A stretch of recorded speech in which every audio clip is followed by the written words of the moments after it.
José Antonio Díaz, voy a ser conductor del acto. Tenemos aquí los alumnos, los miembros del jurado que vamos a presentar ahora. Eh, a los alumnos los nombraré por el orden de intervenciones, así que por favor cuando nombre a cada uno, saludad brevemente para que todos puedan identificaros y también recomiendo que pongáis la cámara en la que se ve en grande la persona que está hablando para que sí sepáis quién es quién. Cuando hable os aparecerá esa persona. Así que comienzo con los alumnos y ya digo que los voy a nombrar en orden de intervenciones. Se ha hecho un sorteo para ellos, que lo tenemos también grabado por si quieren acceder al link. Los alumnos son Elvira Aparicio, que es alumna del IE Santa María de Alarcos, de Ciudad Real. Buenos días, soy yo. Buenos días. Francisco García, alumno del IES Ítaca de Tomares, en Sevilla. Buenos días. Aquí estoy. Daniel López, alumno del IES Ítaca de Tomares, en Sevilla también. Buenos días. Carlos Zarzuela, alumno del IES Padre Manjón de Granada. Buenos días. Bien. Raúl Milán, alumno del IES Alejandría de Tordesillas, en Valladolid. Buenos días. Olga Pérez, alumna del IES Chávez Nogales de Sevilla. Buenos días. Buenos días. Julia Balbuena, alumna del IES Isbilia de Sevilla. Buenos días. Víctor García, alumno del IES Severo Ochoa de Granada. Buenos días. Ángel Avilés, alumno del IES Padre Manjón de Granada. Buenos días. Buenos días. Y Martina Vázquez, alumna del IES Puerta de Andalucía de Santa Olalla del Cala, en Huelva. Buenos días. Buenos días. Esos son los 10 alumnos y el orden de intervenciones. De todas maneras, ahora lo recordaré cuando le dé paso a cada uno. Voy a pasar a nombrar a los miembros del jurado, procedemos de la misma manera, que cada uno salude brevemente. Los miembros del jurado son don Sergio Corral, director general de la Fundación Unicaja. Hola, buenos días a todos. Tenemos también a don Paco Francisco Cañado, perdón, responsable de premios y publicaciones de la Fundación Unicaja. Hola, buenos días. ¿Qué tal? También tenemos a don Juan Carlos López, responsable de sostenibilidad y relación con estudiantes de CECA. Hola, buenos días a todos. Un placer estar con vosotros. Muy bien. Don José María López, responsable del área de RSC de Unicaja Banco. Hola, buenos días. Suerte para todos. Don Eugenio Luque, decano de la Facultad de Ciencias Económicas y Empresariales de la Universidad de Málaga. Hola, buenos días. Doña Francisca García, profesora de la Universidad de Málaga y de la UNED. Pues buenos días a todos y me alegro mucho de estar aquí, aunque sea con esta nueva experiencia digital. Mucha suerte a todos. Bien. Don Raúl Mata, director de Secretariado de Empleabilidad y Emprendimiento del Alumnado de la Universidad de Jaén. Buenos días a todos y bueno, bienvenidos a los participantes. Bien. Don Francisco Aguado, profesor de la Universidad de Huelva. Muy buenos días a todos y muchas gracias por la invitación y mucha suerte para todos los participantes. También don José Ignacio Sánchez, profesor de la Universidad de Salamanca. Buenos días, un saludo para todos y también mucha suerte para todos.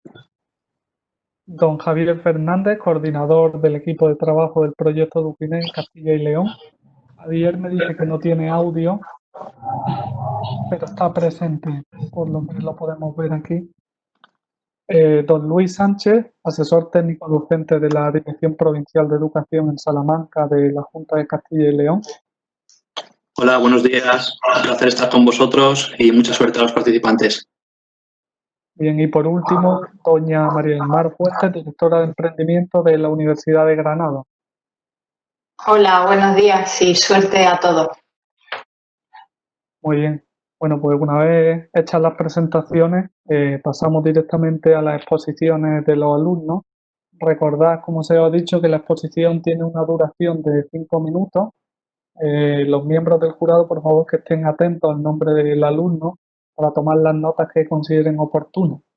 Entonces, si os parece, empezamos con el orden de intervenciones que se ha dicho anteriormente y en este caso tiene la palabra Elvira Aparicio, que es alumna del IES Santa María de Alarcos de Ciudad Real.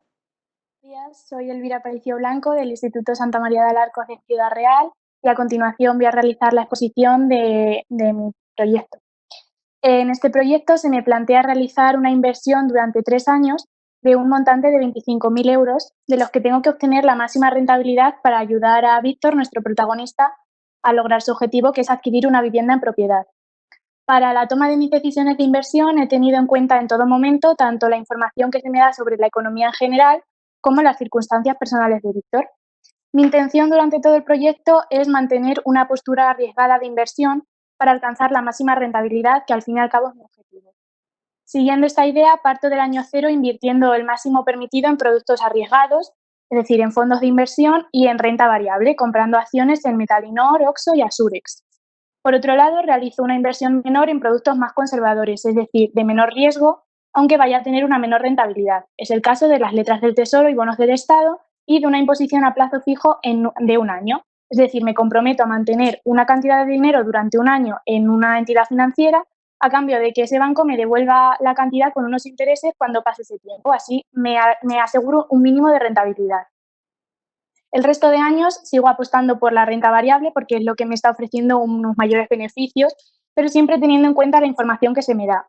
Por ejemplo, me dicen que en el año 1 habrá sanciones por la Ley Europea de Protección de Datos, por lo que decido desinvertir en la empresa Asurex, ya que es una empresa aseguradora y puede verse perjudicada al poseer gran cantidad de datos personales. Y aumento mi inversión en las otras 2 empresas. Por otro lado, sigo manteniendo una inversión menor en productos más conservadores, pero, por ejemplo, aprovecho las condiciones ventajosas que me ofrece el Banco Capital en el tercer año para invertir en una YPF. Además, tengo mucho cuidado de mantener un saldo positivo en la cuenta a la vista de Víctor para sufragar gastos corrientes como puede ser la compra de un equipo de surf en el año 2. El dejar este saldo a la vista va a evitar el riesgo por gastos extraordinarios, como puede ser una comisión en caso de descubierto en la cuenta. Con todas estas decisiones de inversión he alcanzado una rentabilidad media del 11,3%. A continuación voy a explicarles mi recomendación sobre el tipo de préstamo más aconsejable para Víctor. Para ello realicé un gráfico comparando el gasto total de intereses a pagar en el caso de contratar un préstamo a tipo de interés fijo frente a uno variable. Fijándome en ese gráfico, he llegado a la conclusión de que el préstamo más recomendable para Víctor es un préstamo a tipo de interés variable, ya que teniendo en cuenta los tipos de intereses actuales y la previsión de tipos en los próximos años, el total de intereses a pagar al final del préstamo será menor en este caso que en el caso de contratar un préstamo a tipo de interés fijo. También he calculado el gasto total que me supondrá la tramitación de la operación, que será de 21.132,62 euros, teniendo en cuenta la comisión de apertura y de estudio, la tasación de la operación y el impuesto de transmisiones patrimoniales. También he tenido en cuenta que al tratarse de un préstamo hipotecario es obligatorio por ley contratar un seguro de hogar que cubra el siniestro de incendios. El resto de gastos, es decir, notaría, registro y hacienda, con la nueva ley hipotecaria corren a cargo de la entidad financiera y la plusvalía, al no decirme nada en el supuesto, he considerado que será según marca la ley, es decir, a cargo del vendedor, por lo que no la he tenido en cuenta a la hora de calcular gastos.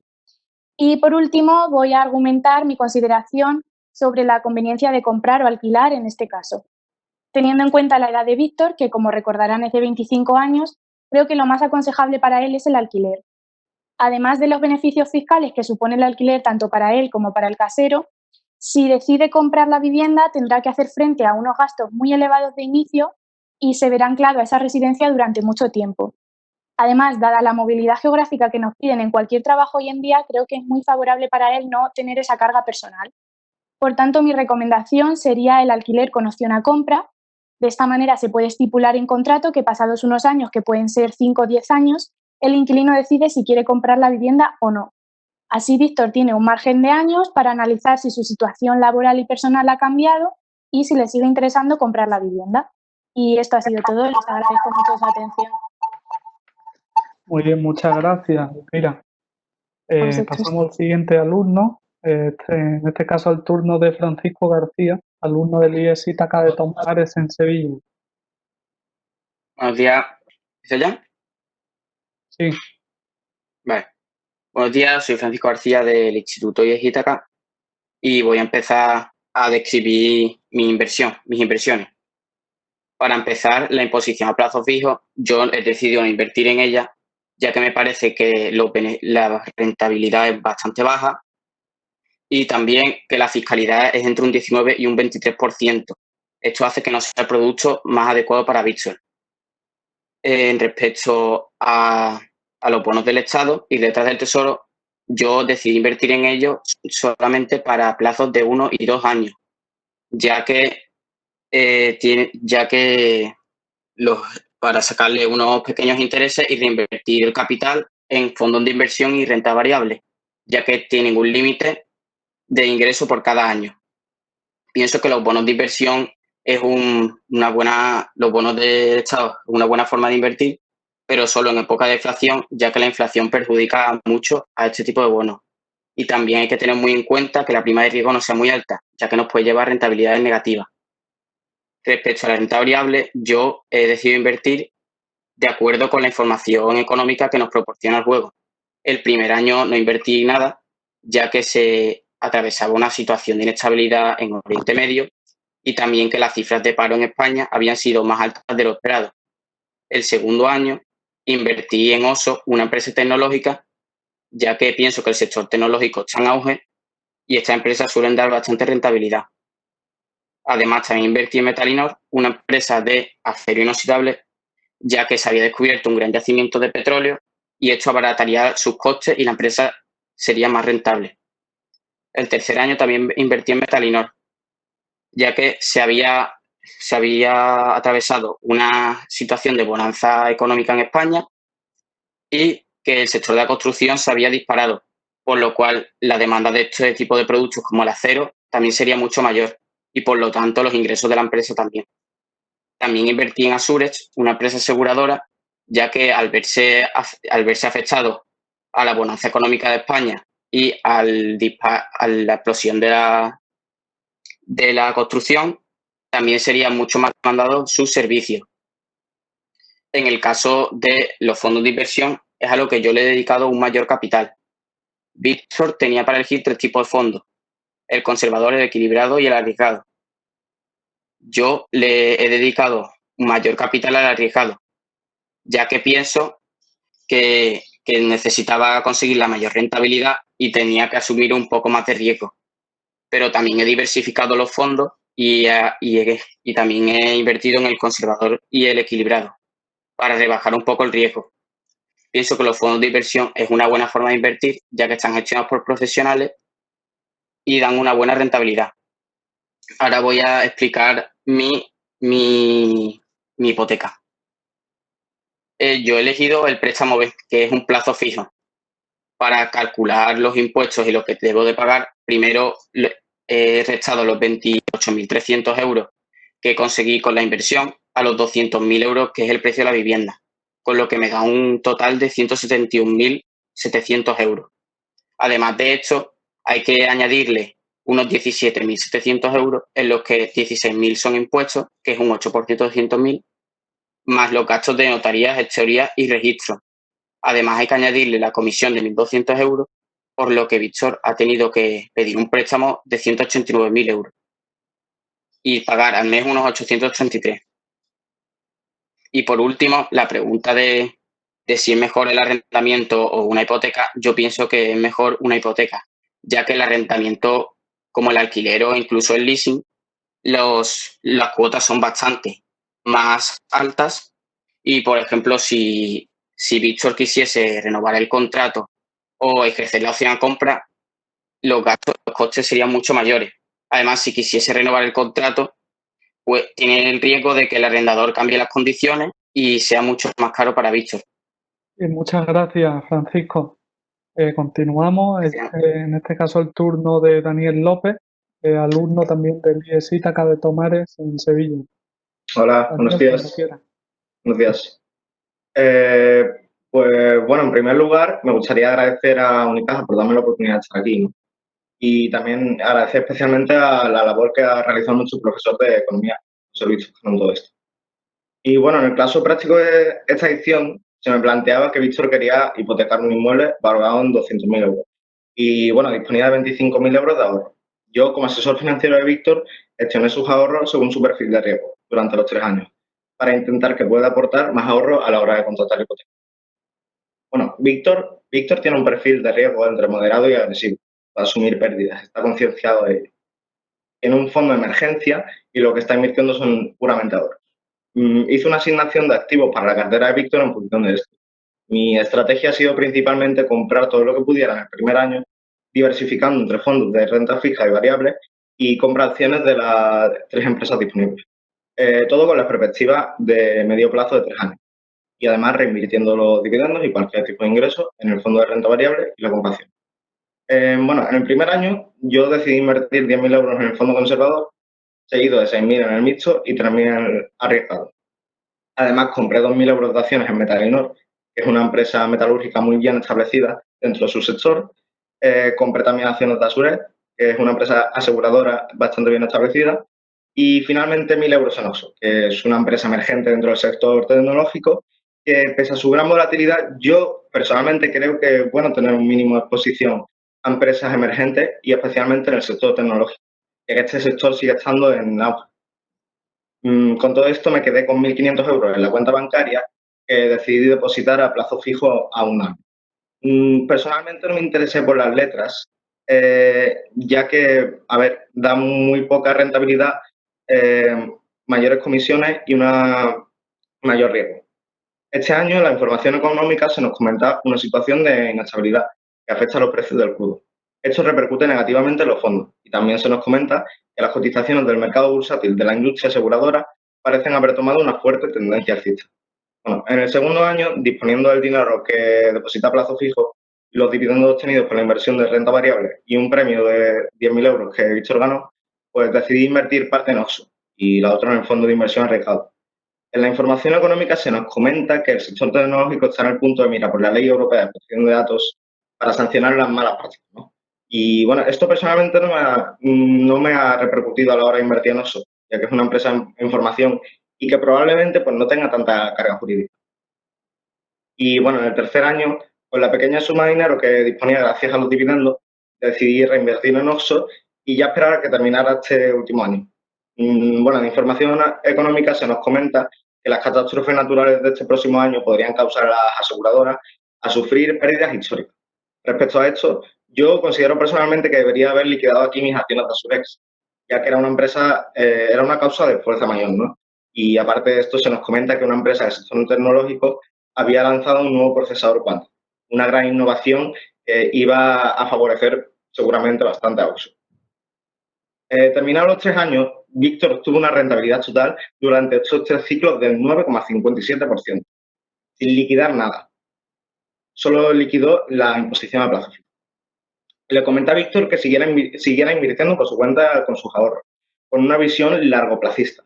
Y le recomendé que diversificara bastante su cartera y que si no tenía los conocimientos necesarios para analizar una empresa y determinar si su valor era realmente acorde al precio en el mercado, que invirtiera principalmente en fondos de renta variable y que lo hiciera de una forma periódica, por ejemplo, cada mes, ¿no?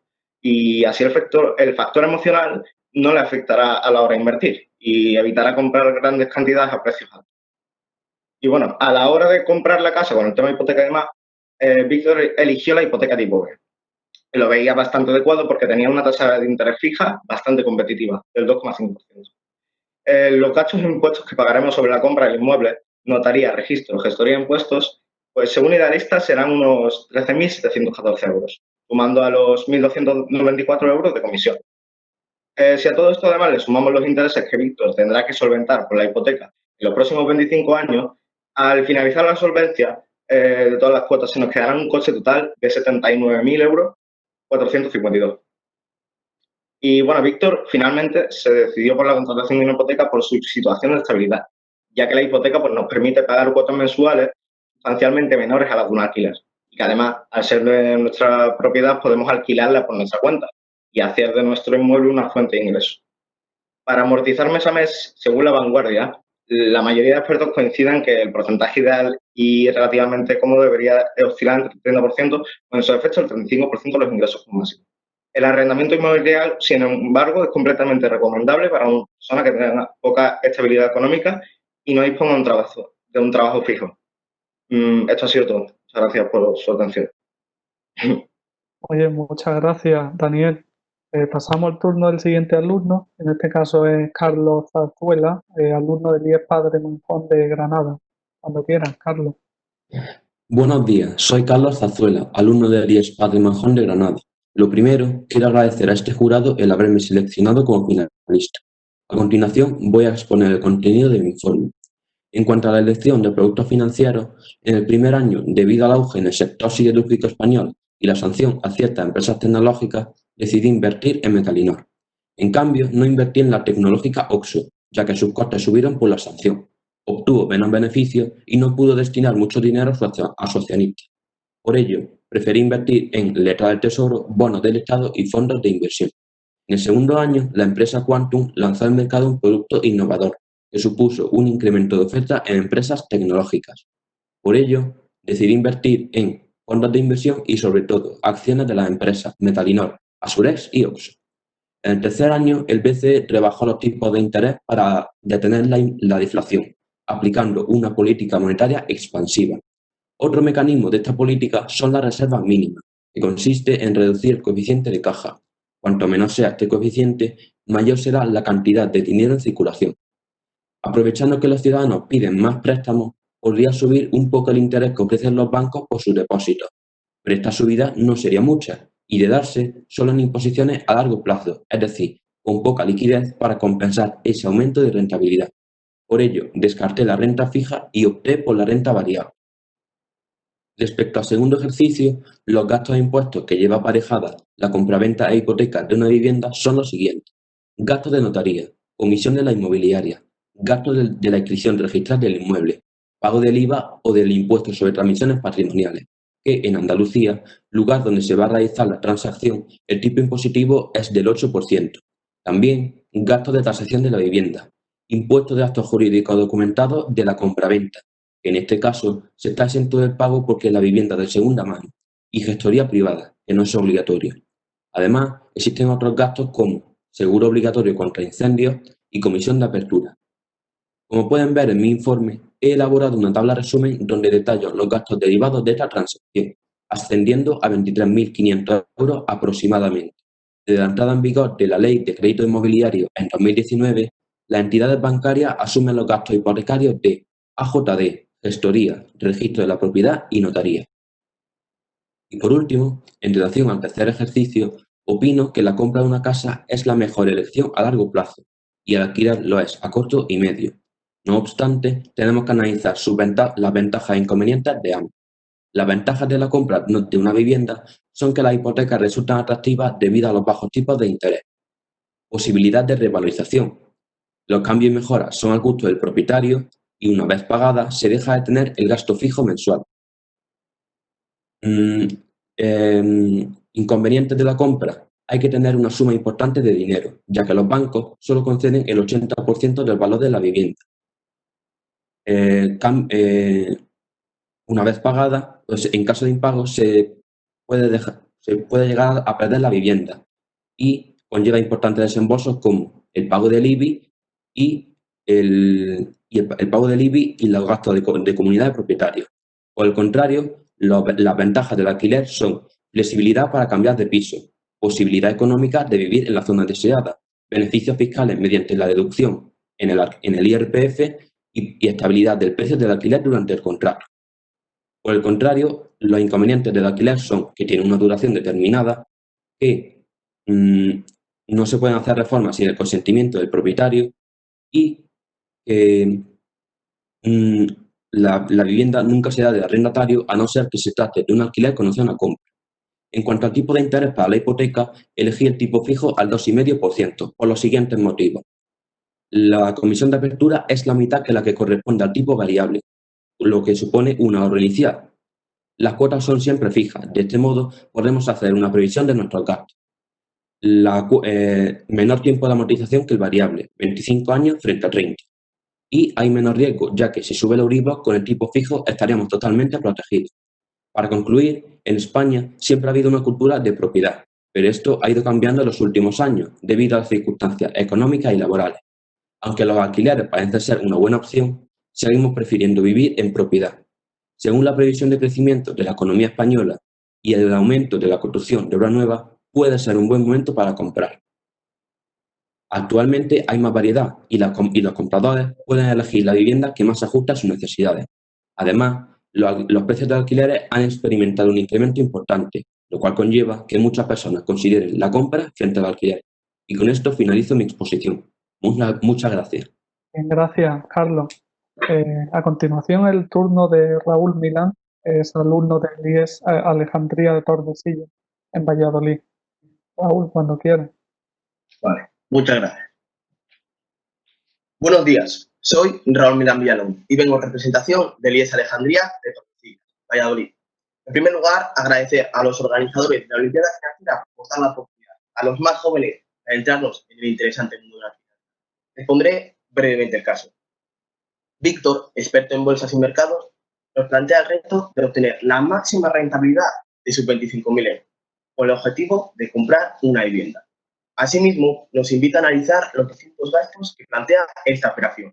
Y por último, valorar la decisión de comprar una vivienda frente al alquiler. Ahora paso a analizar las decisiones de inversión tomadas. Espero que Víctor se sienta orgulloso de mí. El primer año, con la información que teníamos, el único riesgo observado eran las tensiones entre la Unión Europea y China en el mercado del acero y aluminio. Esto me alertó de no invertir en Metainor, pero para el resto de activos decidí realizar una apuesta por obtener la máxima rentabilidad, creando una cartera amplia y diversificada entre fondos de inversión y las dos empresas restantes de renta variable, invirtiendo el máximo posible en cada uno de estos activos. También invertí 3.000 euros en deuda pública, para no dejar demasiada liquidez en la cuenta, aunque por supuesto dejando suficiente margen para imprevistos. Con estas inversiones obtuve una rentabilidad del 5,92%, fundamentada en el buen comportamiento tanto de los fondos como de la renta variable. El segundo año, la información sobre tensiones geopolíticas no invitaba al optimismo, pero decidí mantener mi posición en fondos y renta variable. Mi apuesta fue tratar de aguantar el temporal sin destruir mi cartera y esperar la recuperación dentro del mercado. Eso sí, invertí en Metainor al máximo permitido, donde la información nos indicaba una clara recuperación del sector. En todo caso, dejé algo más de liquidez en la cuenta para evitar un riesgo sobrevenido. Con estas decisiones, el resultado global fue una pérdida del 0,68%, en las que las ganancias de los fondos y Metainor casi compensaron las pérdidas en las otras dos compañías. Aunque el año no fue bueno, conseguí salvarlo, cumpliendo el objetivo que me había planteado.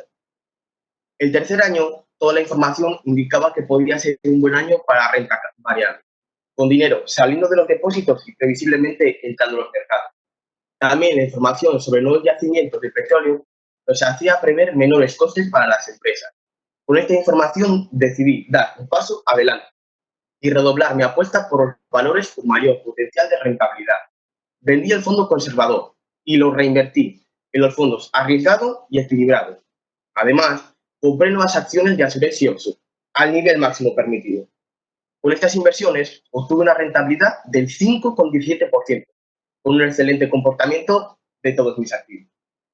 En conclusión, al final del tercer año, la rentabilidad acumulada fue del 10,64%. En base al capital final obtenido, el simulador nos indicaba la cantidad a solicitar en el préstamo hipotecario, planteando dos opciones para financiar esa vivienda de 200.000 euros. Una hipoteca a tipo de interés variable y otra a tipo de interés fijo. En mi caso, opté por la de tipo fijo, ya que valoro la estabilidad en el pago de las cuotas y así no tener que estar pendiente de posibles subidas del Euribor, que, aunque en el corto plazo no son previsibles, en el largo plazo podrían ocurrir si los bancos centrales quieren volver a la ortodoxia monetaria. En cuanto a los gastos inherentes a la compra de una vivienda y la constitución de una hipoteca, estos pueden representar en torno al 10% del valor de la vivienda, habiendo detallado en el informe los distintos conceptos. Por tanto, a la hora de planificar la cantidad a necesitar, habría que sumar estos gastos, que supondrían unos 20.000 euros. Por último, comprar o alquilar. Sin duda, es una de las grandes decisiones de nuestra vida. Comprar una vivienda tiene grandes ventajas, siendo la principal la de adquirir un patrimonio personal, que es sin duda garantía de seguridad financiera futura. Alquilar, por el contrario, permite tener mayor flexibilidad y no necesita de un ahorro previo importante. Valorando ambas opciones y con el perfil profesional de Víctor, yo le recomendaría el alquiler, porque esto le daría mayor libertad, por si tiene que emprender una carrera internacional. Y dentro de unos años, cuando ya tenga decidido su lugar de residencia, apostar por la compra, incluso con más dinero ahorrado, ya que con su buen hacer inversor, seguro que conseguirá multiplicar su capital. Con esto termina la exposición, esperando haber estado a la altura de la confianza que me había depositado. Muchas gracias.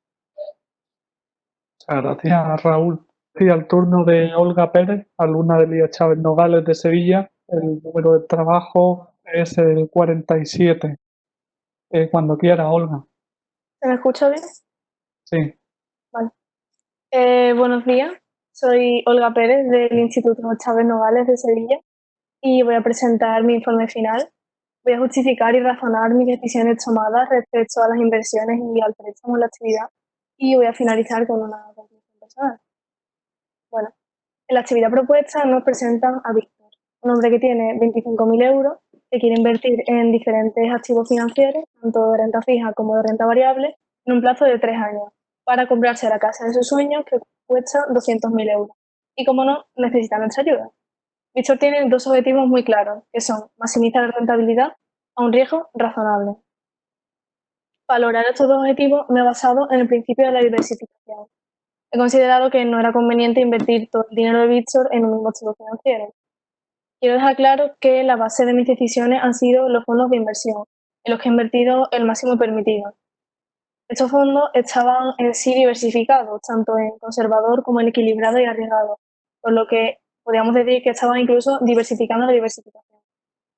Además de esto, puse especial atención a las noticias económicas, compré acciones de empresas cuyos sectores parecía que iban a ir bien y asimismo vendí acciones de empresas cuyos sectores parecía que se iban a estancar. Y además tuve en cuenta los eventos personales de Víctor para los que dejé la cantidad necesaria de dinero en su cuenta bancaria. Tras tomar todas estas decisiones en este plazo de 3 años, Víctor terminó con unos 28.000 euros, obteniendo una rentabilidad del 11,88%. Después de esto, llegó el momento de determinar los costes e impuestos asociados a la transacción inmobiliaria y a la hipoteca, que son muchos los costes e impuestos que debemos tener en cuenta. Estos se dividen en gastos de compra-venta, entre los que se encuentran la notaría, el registro de la propiedad, los impuestos vinculados a la compra-venta y la gestoría, y los gastos de la hipoteca, que son la tasación y la comisión de apertura, en el caso de que el banco aplicase esta penalización, ya que no todos lo hacen. Si sumamos todos estos gastos e impuestos de compra-venta al valor de la vivienda y le restamos el dinero obtenido a las inversiones de Víctor, estimé un préstamo a pedir al banco de unos 197.300 euros. A continuación, tenemos que coger la modalidad de préstamo, si de tipo fijo o de tipo variable. Yo me basé en algo muy sencillo, que es la tranquilidad. Actualmente, una hipoteca es alrededor del 30-35% del gasto mensual de la familia. Y desde mi punto de vista, compensa más pagar lo que a priori puede ser un poco más de intereses y controlar tu mayor gasto mensual a escoger un préstamo de tipo variable que depende de la marcha de la economía, ya que se desconoce la evolución de la economía en un periodo de tiempo tan amplio como pueden ser 25 o 30 años. Además de esto, quiero recalcar que es que no hay una gran diferencia entre las dos modalidades de préstamo, ya que la primera es el 1,5% más el Euribor y la segunda es del 2,5%. En pocas palabras, considero conveniente pagar un poco más a arriesgarme. Por último, nos plantean evaluar la posibilidad del arrendamiento, si es conveniente o si no lo es. A mi parecer, no, ya que actualmente una cuota hipotecaria es más o menos la misma cantidad de dinero que un alquiler. A esto le tenemos que sumar el hecho de que comprar una vivienda es adquirir un producto de ahorro, pero además de inversión, ya que podemos adquirir rentabilidad vendiéndola o alquilándola, incluso antes de terminar de comprar la casa, antes de terminar de pagar el préstamo, en el caso de que, por ejemplo, Víctor tuviera problemas económicos y no pudiera terminar de pagarlo. Finalmente me gustaría terminar con una conclusión personal, y es que yo nunca me había planteado que con 17 años iba a tener que preocuparme por productos financieros, por invertir en valores de renta fija, variable, por comprar una casa. Y la verdad es que me llevo una experiencia bastante cercana a la realidad. Y pues quién sabe, puede que dentro de unos años, cuando acabe la carrera y quiera comprar una casa, te informe para que me ayude a comprar esta vez la casa de mis sueños, no la de Víctor. Muchas gracias por escucharme. Muchas gracias, Olga. A continuación, el turno de Julia Balbuena, alumna del IES Isbilia de Sevilla. El número del trabajo es el 90. Cuando quiera, Julia. Vale, pues buenos días. Mi nombre es Julia, como ya ha dicho José Antonio, y en primer lugar me gustaría agradecerles el hecho de que nos hayan concedido la oportunidad de acercarnos a la realidad a través de este caso hipotético, el de Víctor, aunque obviamente con la colaboración de mi profesora, que no ha podido estar hoy aquí, y haciendo uso de esos recursos que se nos facilitaban en la página de Edufinet. Yo he aprendido lo que debo de hacer, pero también lo que no debo de hacer, y me explico.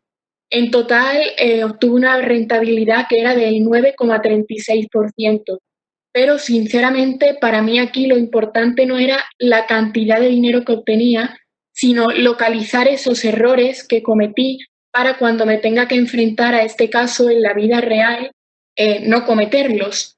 Por ejemplo, el primer año yo me inclino por una imposición a plazo fijo, entre otros productos. Y dadas las circunstancias y el hecho de que es una opción poco arriesgada, pues esto me lleva a obtener un rendimiento prácticamente nulo. Pero importante, me lleva a cambiar de dinámica en los años siguientes. De hecho, en el segundo año, aplicando esas enseñanzas, me inclino por renta variable y fondos de inversión. Y gracias a que se había producido también un aumento de la calificación crediticia, obtengo unas grandes cifras de rentabilidad. Pero en el tercer año vuelvo a no tomar la mejor decisión, y es que ante esa inestabilidad económica mantengo los fondos de inversión, lo que hace que finalmente el rendimiento total que obtengo no sea tan bueno como esperaba, pero aún así a priori una buena cifra. En relación a la elección del préstamo, es cierto que el de interés variable puede tener una cuota de apertura que es algo mayor, pero al mismo tiempo yo creo que los beneficios contrarrestan. Y me explico. Por ejemplo, la cuota de amortización es mucho más reducida y además la devolución es en un mayor número de plazos.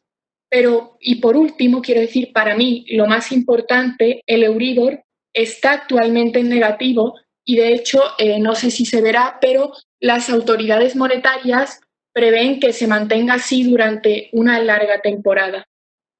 A continuación, en cuanto a los costes de transacción inmobiliaria, a mí son cifras que, se lo digo de todo corazón, me ha sorprendido, porque normalmente a nuestra edad solo pensamos en el precio de la vivienda, cuando en realidad conlleva muchísimos añadidos. Por ejemplo, el IVA del 10% o el impuesto de actos jurídicos documentados, que es del 1,5% en Andalucía. Después otros como pueden ser notaría, que puede ascender a 1.000 euros, o el registro de la propiedad, que se encuentra entre 100 y 500 euros. Y por último, tasación, 250 euros. Y a mí me gustaría remarcar también, que creo que ya lo han mencionado algunos de mis compañeros, que si estas cifras nos pueden parecer grandes, anteriormente lo eran aún más, pero en el año 2019 el Gobierno realiza una modificación y parte de esos gastos asociados a la hipoteca quedan en manos de las entidades financieras. Por último, se nos planteaba una pregunta muy interesante. Era alquilar o comprar. Yo creo que no existe una respuesta rotunda y definitiva, porque hay que valorar las circunstancias personales de cada persona. Por ejemplo, el arrendamiento puede ser una buena opción para quien quiera mayor flexibilidad, mayor movilidad, y además puede ahorrarse algunos gastos, como puede ser en la comunidad de vecinos. pero al mismo tiempo existe una oferta muy variada de hipotecas y de hecho en los últimos años los intereses se han situado en unos mínimos que son históricos. Pero si la respuesta a esta pregunta es difícil en cualquier circunstancia, ahora mismo lo es aún más. ¿Y por qué? Por una parte, dada esta pandemia, existe un grupo de personas que va a querer obtener liquidez de forma inmediata. Eso va a llevar a que aumente la oferta en el mercado de la vivienda y que, por tanto, desciendan los precios. De hecho, lo ha mostrado el IPC que se ha publicado hace unos días del último mes de abril. Pero al mismo tiempo, personas que hasta ahora habían optado por el alquiler turístico, como se va a producir un parón en esta actividad, pues van a optar por el alquiler de temporada, por el residencial, y eso que lleva consigo también una bajada de los precios. De hecho, yo tengo aquí varias noticias, esta concretamente del diario 20 Minutos, que así lo mostraban. Pero esto es una opinión porque al fin y al cabo la economía es una ciencia social y no es exacta. Y con esto me despido esperando que les haya gustado mi presentación y agradeciéndoles toda la labor de nuevo. Muy bien, muchas gracias, Julia. A continuación, el turno de Víctor García, alumno del IES Severo Ochoa de Granada, con número de trabajo 159. Cuando quieras, Víctor. Buenos días, me llamo Víctor, como el protagonista del videojuego de Ucinet, y querría empezar explicando lo que he considerado para tomar mis decisiones de inversión. Maximizar la rentabilidad, diversificar mis inversiones para reducir el riesgo, analizar el contexto macro y micro de cada año de inversión, planificar estratégicamente y buscar patrones en el juego. Además, también he considerado importante documentarme y responder con rigor. Lo que he hecho, mi estrategia ha sido, primero, analizar cada noticia, ver cómo va a afectar a la rentabilidad y, en tercer lugar, tomar una decisión. Respecto a la primera pregunta, las inversiones que he hecho. En el año 1 tuve noticias de que iba a haber una mejora económica por innovaciones en la tecnología y por mejora en el sector siderúrgico. Así que, evidentemente, opté por los activos más rentables. Decidí invertir el máximo en renta variable y también en fondos de inversión. Aunque dejé un poco en la cuenta corriente y como no lo podía invertir todo en los más arriesgados, decidí invertir un poco de dinero en un depósito a un año, porque al final lo que quería era liquidar y no tenía opción. Ese año tuve una rentabilidad del 1,91%. El segundo año, aunque tuve una noticia sobre que las farmacéuticas están viviendo escándalos, tuve una noticia magnífica que me hablaba sobre unas expectativas de crecimiento de la economía española fantásticas por el boom inmobiliario y por bajada del paro. Invertí el máximo en renta variable y vendí el fondo conservador para dedicar ese dinero a los fondos más arriesgados. También dejé un poco en la cuenta corriente por si había imprevistos. Finalmente, ese año tuve un 10,85% de rentabilidad. Pero no solo eso, sino que me llegaron 1.000 euros por el trabajo de Víctor como ilustrador, que es otra de las características, aparte de nuestro nombre, que tenemos en común, porque yo he hecho un cómic para mis compañeros sobre Edufina. En el tercer año tuve unas noticias terribles que me hablaban de guerras arancelarias, de terrorismo, de caída del turismo y también de catástrofes naturales. Así que decidí orientarme a tener una cartera segura. Vendí toda mi renta variable, invertí lo máximo en fondos para diversificar el riesgo y tener un activo seguro y también dejé un poco en la cuenta corriente por si tenía imprevistos de nuevo. Aunque obtuve un 0,8% de rentabilidad, evité las pérdidas que habría tenido si hubiese invertido en renta variable. Al final del año, o sea, al final de los 3 años, tuve una rentabilidad del 13,88%, que es una de las más altas en la clasificación provisional. Respecto a la pregunta 2, los costes, que son gastos e impuestos que van asociados a la compraventa de la vivienda, estos van a variar según la localización de la vivienda y si es obra nueva o segunda, ¿no? Yo calculé que los costes estando la vivienda en Andalucía y considerando la opción de obra nueva y de segunda mano. Pero solo voy a hablar de los de obra nueva porque para poder abreviar. Estos fueron de entre el 11 y el 13% del valor de la vivienda y se resumieron en la comisión de apertura del préstamo, los gastos de tasación de la vivienda, el impuesto de actos jurídicos de la compraventa y también del préstamo hipotecario, el IVA de la compraventa, los gastos de gestoría y notaría y los seguros del préstamo hipotecario. El importe de la financiación a solicitar lo calculé sumando el precio de la vivienda por un lado y luego los gastos asociados, y a eso le resté el dinero que había conseguido Víctor. Para el objetivo de rentabilidad tuve en cuenta que el banco solo me va a dar el 80% del valor de la vivienda y que yo voy a tener que poner el 20% y además los costes de la compraventa. En definitiva, Víctor va a necesitar unos 66.000 euros, que es un equivalente a un objetivo de inversión del 147%. Teniendo en cuenta las rentabilidades de mis compañeros, veo complicado que Víctor se pueda comprar una casa. Respecto a la pregunta 3, que me habla sobre si es preferible el arrendamiento frente a la compra, tengo que decir que depende, y va a depender de la situación personal de las circunstancias de cada caso. En el caso concreto de Víctor Edufinet, creo personalmente que el alquiler sí que es mejor que una mejor opción que la compra, porque es un gran inversor y tener liquidez le va a beneficiar más que tener en propiedad la casa, que la falta de capital inicial no le va a permitir tener la casa por ahora, que va a estar anclado a un lugar y esto le va a quitar flexibilidad personal siendo una persona joven, que el impago de cuotas puede llevarle a unas consecuencias terribles, que el alquiler supone no pagar ni IBI, ni seguro, ni tasa de basura, que además las deducciones, ya no existen deducciones para la compra de vivienda, pero sí que hay para el alquiler, y que la sociedad presiona para bajar los alquileres, pero no está presionando por ahora para bajar el precio de la vivienda de compra. Además, tengo que añadir que hice simulaciones con los datos de Víctor y estas me recomendaban más el alquiler. Repito, esto es el caso concreto de Víctor en este momento y con los datos que tengo a mano. En otros casos, pues sería distinto.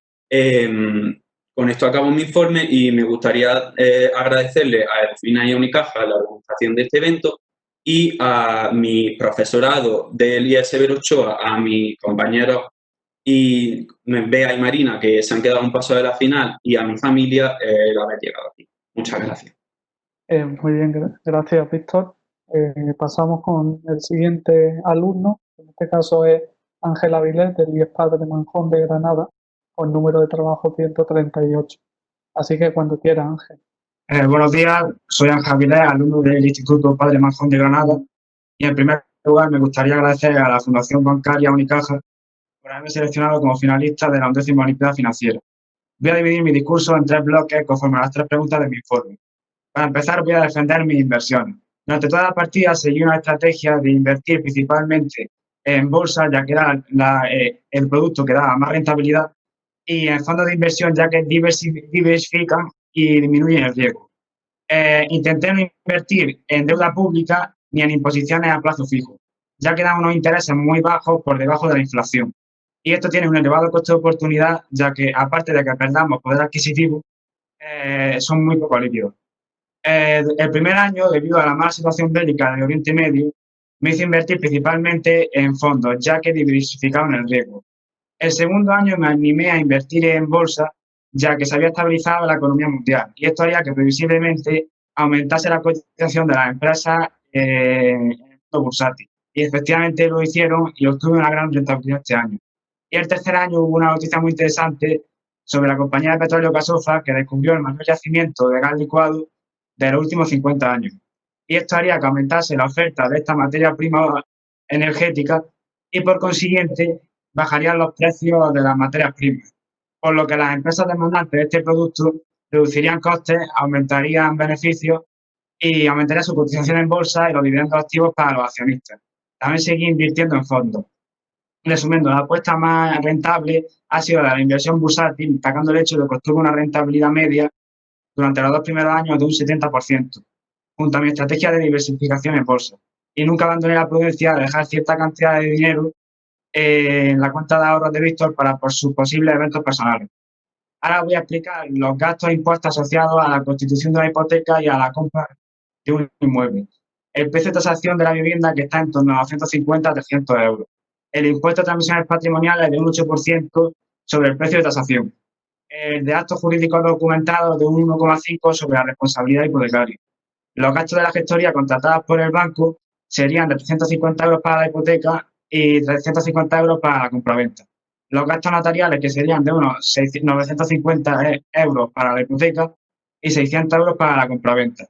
Y los gastos de registro de la propiedad, que serían de 400 euros en cada uno de estos servicios. Todos estos gastos son pagados una parte por el banco y otra parte por el cliente. Hay que sumar la contratación de tarjetas de crédito, de planes de pensiones, de seguros, etcétera, pedidos por el banco, a una comisión de apertura de unos 2.500 euros. En total, los gastos ascienden a unos 25.000 euros, el 20% restante del precio de tasación de la vivienda no incluido en la hipoteca. Estos gastos se podrían pagar con el ahorro personal de Víctor, pidiendo un préstamo o aumentando la hipoteca. Yo le recomendaría un préstamo personal y que lo pagase con su ahorro de su salario y los beneficios de su inversión. Y viendo las dos opciones de préstamo hipotecario, a mí me resulta más interesante el tipo variable, ya que en el tipo fijo se paga por encima de mercado, cosa que no ocurre en el variable. Además, el Euribor está en torno al 0%, y añadiendo el diferencial de un 1,5, se pagaría mucho menos que el 2,5 del tipo fijo. Además de que en ambos casos se puede cancelar la hipoteca antes de su vencimiento. Y con la clara tendencia bajista del Euribor es difícil que suba hasta el 2,5 del tipo fijo. Y para finalizar voy a evaluar si el arrendamiento puede ser una opción preferible a la compra de la vivienda. En el alquiler tenemos tanto aspectos positivos como negativos. Como positivo existe el alquiler con opción de compra, que en este caso sí es interesante, ya que se podría alquilar la vivienda y en un futuro comprarla descontando las cuotas del alquiler. Se trata de un proceso burocrático mucho más sencillo y menos costoso, además de que otros gastos como el IBI y la comunidad, si son pagados por el dueño, también irían a nuestro favor. Y hay más movilidad geográfica. Como aspectos negativos del alquiler tenemos que al no ser propietario no se puede ni revalorizar, ni vender, ni dejar herencia. Siendo inquilino hay riesgo de que no se renueve el contrato y existe riesgo de que se aumente el alquiler. Y en la compra también hay pros y contras. Como inconveniente, al no pagar la cuota, la vivienda puede ser embargada y después de la subasta se puede seguir debiendo dinero por la responsabilidad hipotecaria. Además, hay que pagar gastos asociados a la compra de hipoteca que he analizado anteriormente. Y como requisitos para la concesión de la hipoteca se piden tarjetas de crédito, etcétera. Y como ventaja de la compra, se puede contratar la hipoteca con dación en pago. En este caso sí es interesante, ya que si no se pueden pagar las cuotas, con entregar la vivienda sería suficiente. Se disminuye el impuesto a pagar en el caso de que la vivienda sea de segunda mano, ya que se paga el ITP de un 8% en vez del IVA de un 10%. Al contratar la hipoteca existe la cancelación anticipada. Al ser propietario se puede reformar, revalorizar y vender la vivienda o dejar herencia, y los padres pueden ser los avalistas de Víctor. Resumiendo, me resulta más interesante la compra a tipo variable. Y para finalizar, muchas gracias a todos ustedes por su atención. Oye, muchas gracias, Ángel. Ya por último, para finalizar, el turno de Martina Vázquez, alumna del IES Puerta de Andalucía de Santa Olalla del Cala, en Huelva. El número de trabajo es el 149. Así que cuando quieras, Martina. Hola, soy Martina, la asesora financiera de Víctor, y para que mi amigo Víctor le costara lo menos posible el préstamo, me confió su capital ahorrado para que obtuviera una rentabilidad mediante mis inversiones. Mi plan fue dividir invertir en 3 años y a continuación explicaré las operaciones realizadas en esto. Mi actuación se basó en diversificar en las inversiones, es decir, en no poner todos los huevos en la misma cesta. Pero el primer año no me fue tan bien como pensaba y obtuvo una rentabilidad del menos 1,17%. Esta pérdida fue causada principalmente por la compra de acciones a las empresas de Metalinor y Oso, las cuales se devaluaron por los problemas y la subida de los precios del petróleo. Y a pesar del mal año,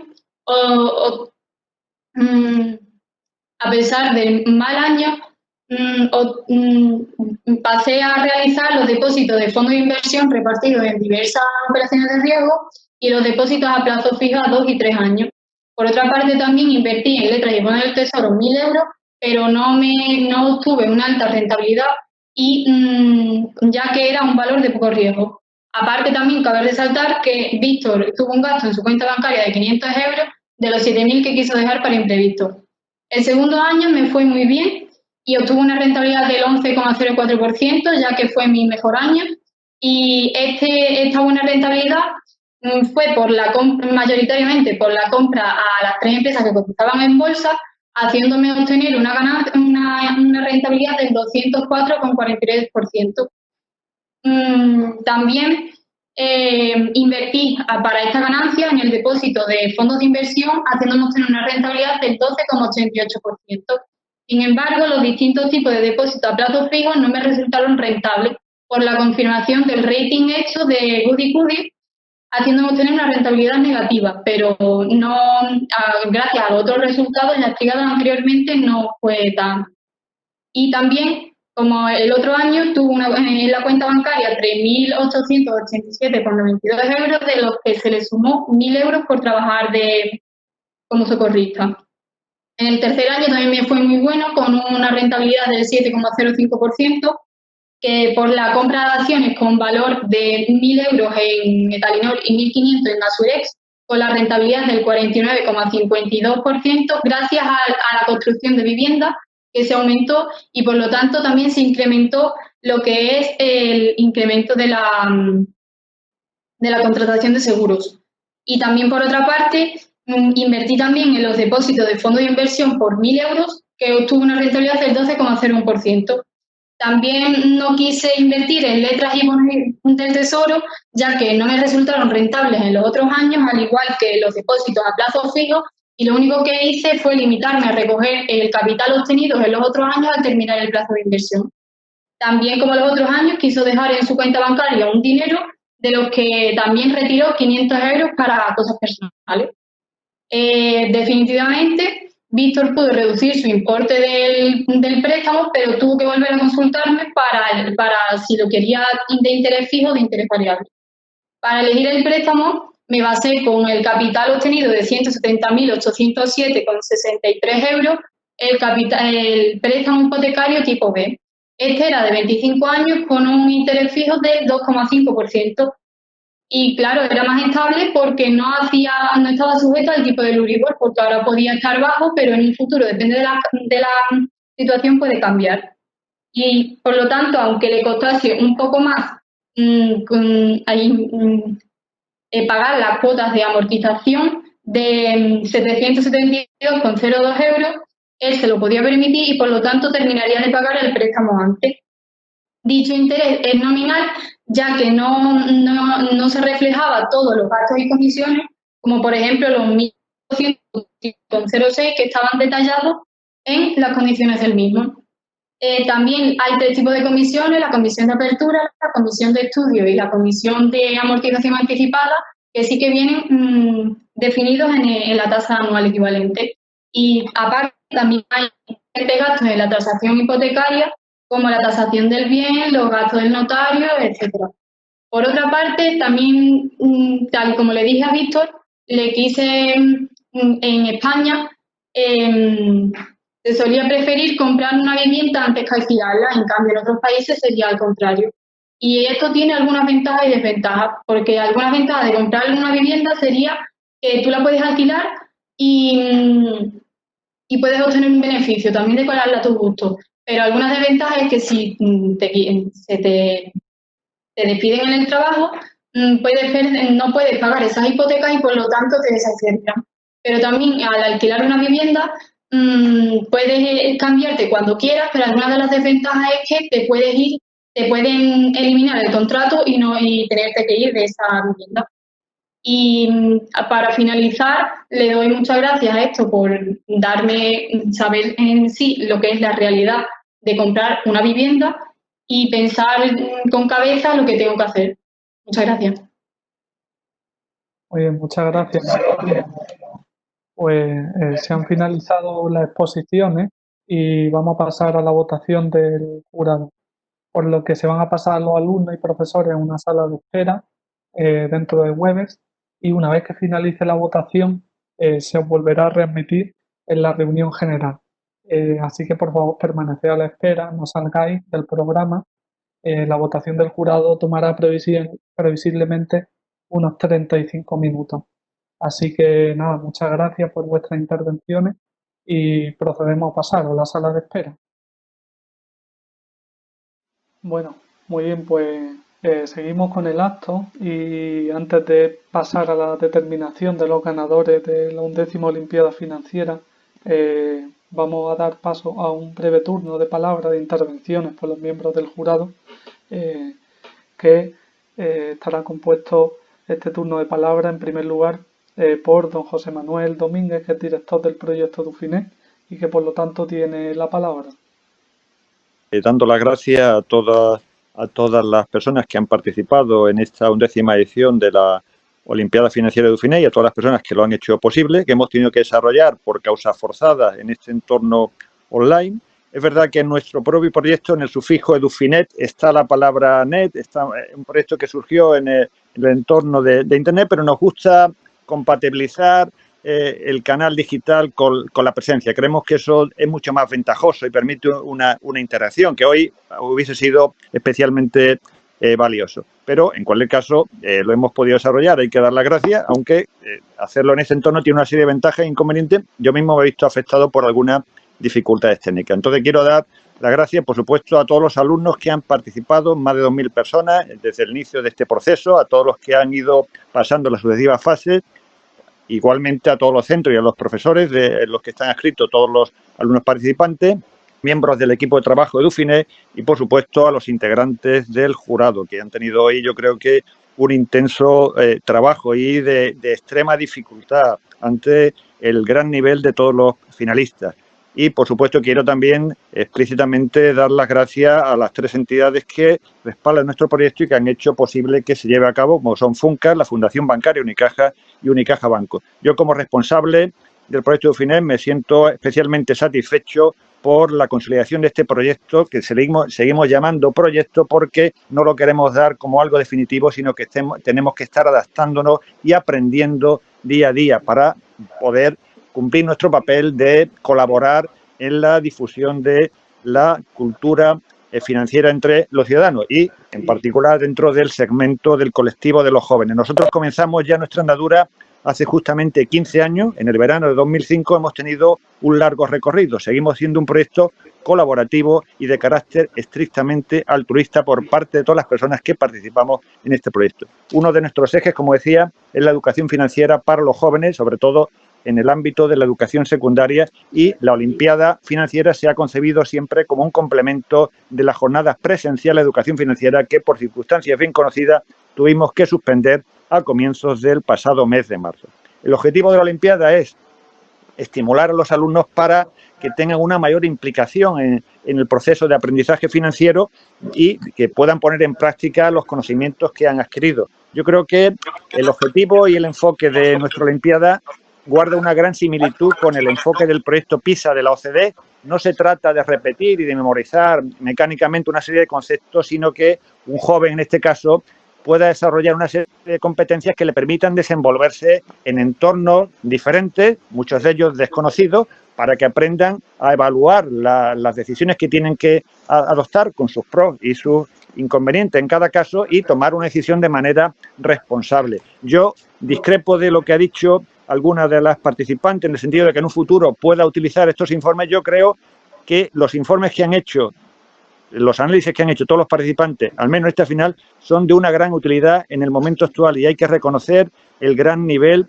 que han demostrado y el gran esfuerzo y además también la gran capacidad para poder transmitirlo de una manera convincente y con absoluta solvencia. Yo quiero felicitar a todos los participantes en este sentido porque han hecho un esfuerzo considerable y yo creo que además han demostrado un gran nivel que nos ha puesto la tarea sumamente difícil para los miembros del jurado. Quizás en un entorno ya de presencialidad nos hubiera facilitado el poder tener una interacción, pero yo reconozco que para mí ha sido una prueba durísima poder intentar decantarme porque creo que las diferencias son ínfimas entre el primero y el 10º de los finalistas. Quiero dar la enhorabuena a todos los finalistas y a todas las personas que aún hemos tenido los premios según la votación, que de una manera ardua ha habido que llevar a cabo, y lo que les quiero simplemente instar a que sigan en esta senda de la educación financiera, que yo creo que han demostrado una gran competencia, y con independencia de cuál sea la ubicación, la dedicación profesional que tengan, pues que no pierdan de vista que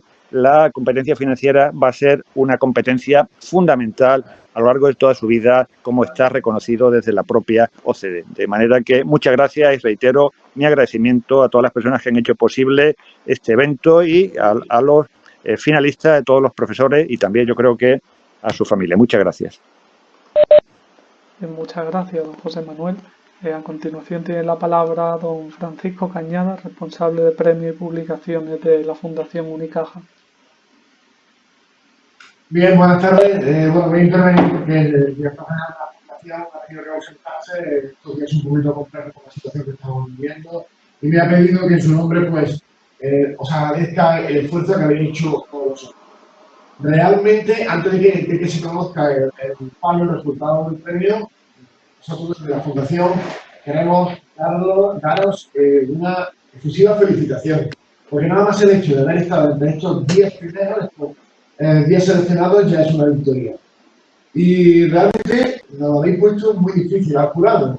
Como decía anteriormente José Manuel Domínguez, la votación ha sido un poco ardua por la igualdad y por el alto nivel que hemos tenido que estar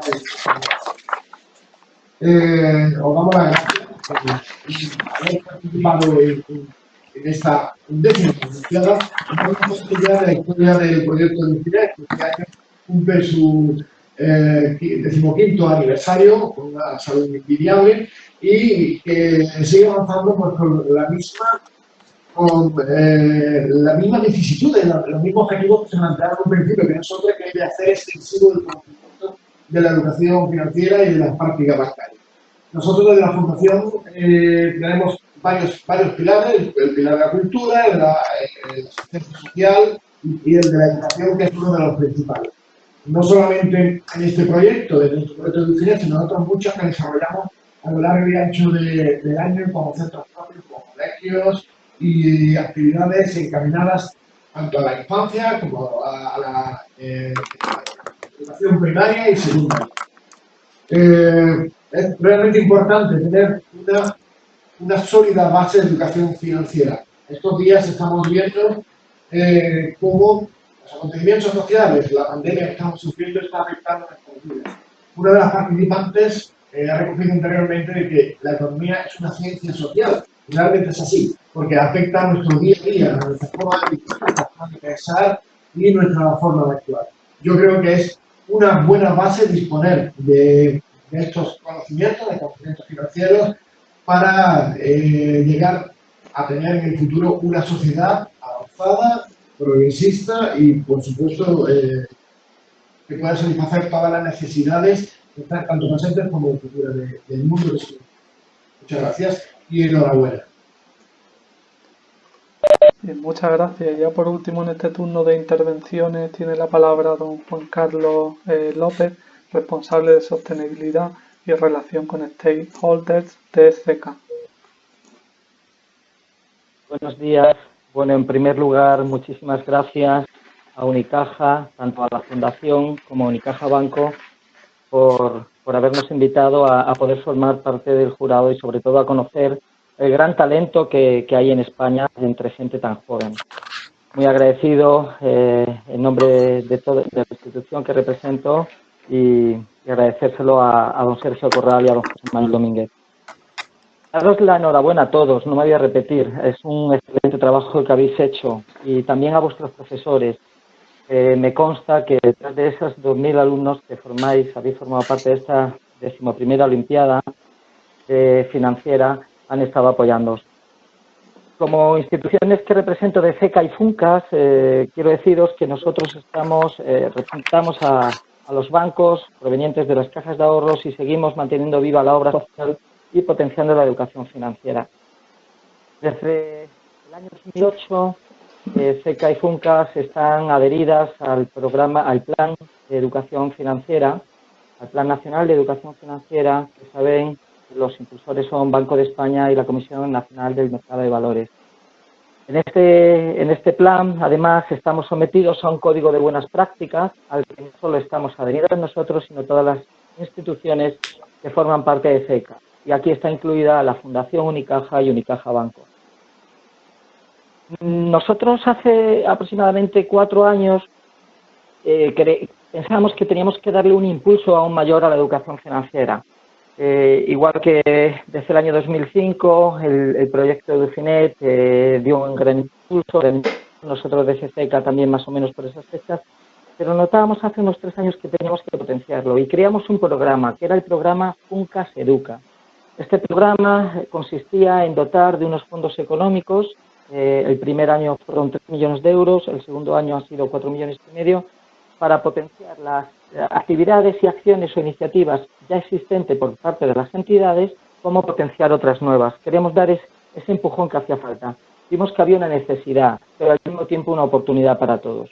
Por daros algunos datos de la segunda memoria, que corresponde al ejercicio de 2019, deciros que de todas nuestras asociadas se han movido esos 4,5 millones de euros en el último año para poder llevar a cabo más de 2.500 actividades.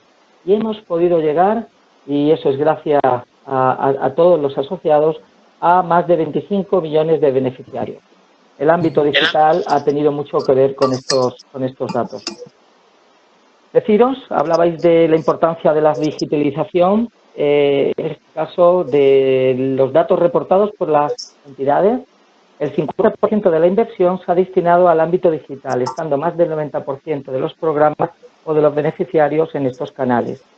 No nos olvidamos de la gente joven, prueba de ello es esta iniciativa de la Olimpiada Financiera, ya que casi el 60% de las actividades se destinan a la infancia y juventud, que es donde os encontráis vosotros, este segmento, la juventud. Por nuestro ADN, nuestra historia, como obra social, la historia de las cajas, tenemos muy claro que no podemos olvidar a las personas en riesgo de exclusión social. Por eso hemos llegado a más de 12 millones de personas que se encuentran en esta situación. Pero esto no sería posible si no fuera por los casi 9.000 voluntarios que forman la red en todo el territorio, esa capilaridad que nos permite llegar a cada rincón de España. Y en Andalucía, concretamente, tanto la Fundación como Unicaja Banco tienen mucho que ver.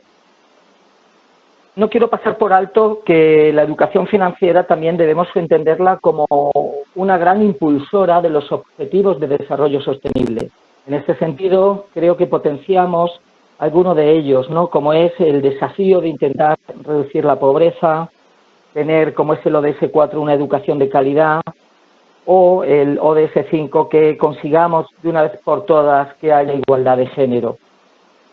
Reducir las desigualdades es también una tarea común de todos, como es el ODS 10, así como un consumo responsable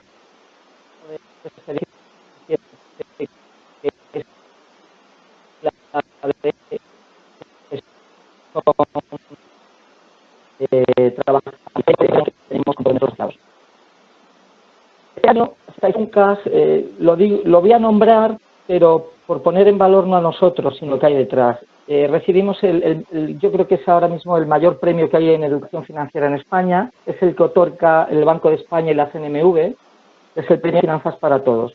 Un premio por poner en valor toda la trayectoria, pero no fue un premio para nosotros, fue un premio para nuestros asociados, para entidades que son las que ponen todo el talento. Nosotros hemos ayudado a poner algo de recursos, pero el conocimiento y el talento lo ponéis vosotros.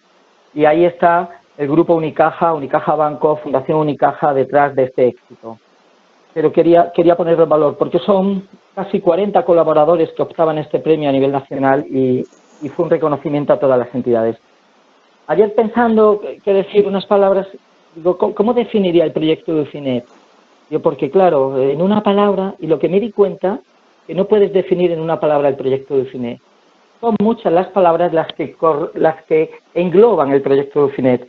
Son conocimiento, es dedicación, es profesionalidad, es trabajo, es mucho cariño, es capacidad de flexibilización y de adaptación. Prueba de ello es que esta Olimpiada se puede realizar de manera telemática. Es pasión y algo muy importante, es inconformismo. Lo comentaba José Manuel Domínguez antes. Se llama proyecto todavía, porque es inacabado, porque pueden seguir creciendo. Y me consta, porque trabajamos de la mano en muchos proyectos de esa pasión y de ese ánimo que tienen por seguir mejorando, ¿no? Trabajan con más de 25 instituciones, hacen para mí el que ahora mismo es el mejor congreso, no de Andalucía, no es de España, puede ser el mejor congreso a nivel internacional de educación financiera, y lo digo porque conozco otros en otros países.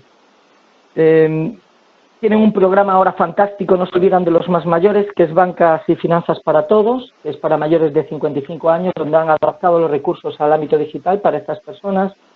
Tienen un repertorio fantástico de siglas y acrónicos en castellano y en inglés, lo recomiendo.